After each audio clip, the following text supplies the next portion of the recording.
Well, it is every pet owner's worst nightmare. Your furry friend gets into trouble and you need to rush to the animal hospital. While you should always visit the vet in a pinch, it's important to know your first steps as well in an emergency. So we're joined by Dr. Jenny Norman and Rocco, our favorite, to give us some tips on emergencies with your pet. Rocco, I've got to figure out, if KTVB management is listening and watching, Yes. they really need to put him, like they need to give him a break room access or something, because he is the star of the show. We love Rocco. He's demanding it too now. He walks in, he's like, Yep. I think I need my own spot, guys. Yeah, I think so. He walked in the studio and he's like, I know exactly what I need to do here. So we've got a bunch of stuff here on the table we're going to talk about, but Yes. What emergencies, let's first start off, what are the emergencies that you need to rush to the vet immediately for? Yes, there are a few that don't waste time Googling, don't try something at home. If your dog, cat, any animal is having any breathing issues, they can't breathe, they're struggling to breathe, anything like that, get in the car and start driving. You don't want to mess around with that and waste too much time. Okay. If there's any bleeding that happens, that some basic pressure on, it's going through, you can't control it, keep putting pressure, keep doing that. Again, get in the car and go. And then if any point, kind of a combination of things, there's some breathing issues, your dog, cat, pet isn't wanting to stand up, just so weak, they can't hold themselves, go right away. So that's for the emergencies, but I see we have a lot of stuff. This middle ground where you go, okay, I don't need to rush to the vet. Clearly something's not right. My dog's sick, my pet's sick, in danger. What are some of those kind of middle areas? Yeah, kind of that gray zone where it is. Area, do I need to, it's 3 in the morning, do I need to go in right now and clog the ER? Yeah. Or, spring's coming up, people are going to be camping, hiking, you're out away from immediate care. What do you do?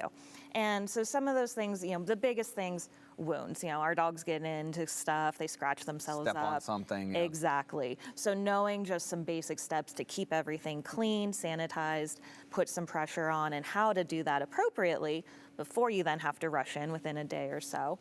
If your animal isn't wanting to eat, drink, some things you can offer at home that are going to be safe, some things that can just kind of bide your time until you get in.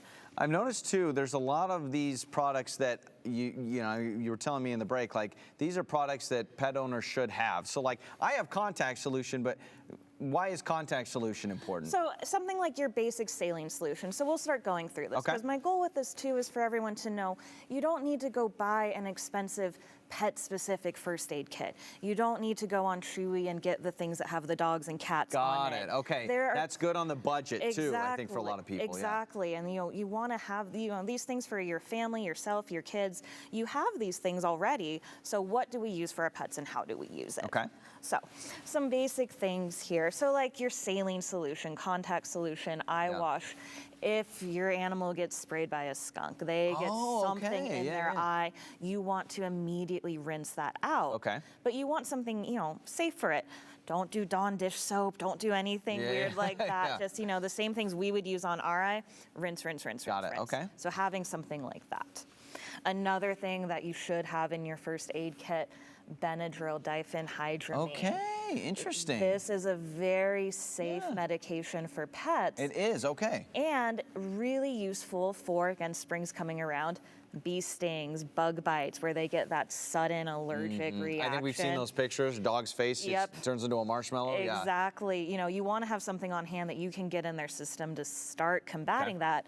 Again, most of the time while you're on your way to the vet, because their face is about 5 times the normal size. So this is a lot of the stuff you're saying. Don't just say, oh, I don't need, but like in the meantime, before you, maybe if it is in the middle of the night or something, in the meantime, got it. In the meantime, in that moment, or again, if you're, a couple hours away, you're out, things that you should already have that are going to give you that time. Okay.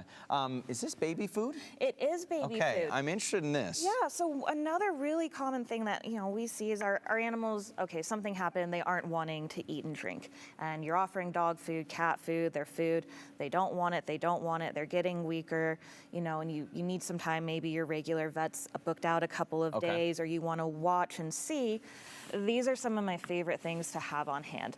So chicken broth, make sure it's unsalted, so that sodium levels as low as possible. We're not worried about them liking the salty taste, right? Exactly. Okay. No. This is to keep them hydrated. You warm it up. It's got that smell to it. So if they're not wanting their water, they get that smell, they lap it up, you get them hydrated. That smell too can stimulate their appetite. Yeah. But baby food is really nice too. You get these really smelly chicken meat flavors. I do this every night with our babies, so I know. Right when I saw it, I said, I know exactly what flavor that one is. Exactly. But again, something that can get a little bit of nutrients into them, they can lap it up and lick it. So if they have tooth issues, dental pain, they can't open or chew, they can really lap and lick that up. Getting some actual food, getting not just some water. food and stimulating that appetite, so then maybe they'll start to feel better and then want to eat their own food. Yeah.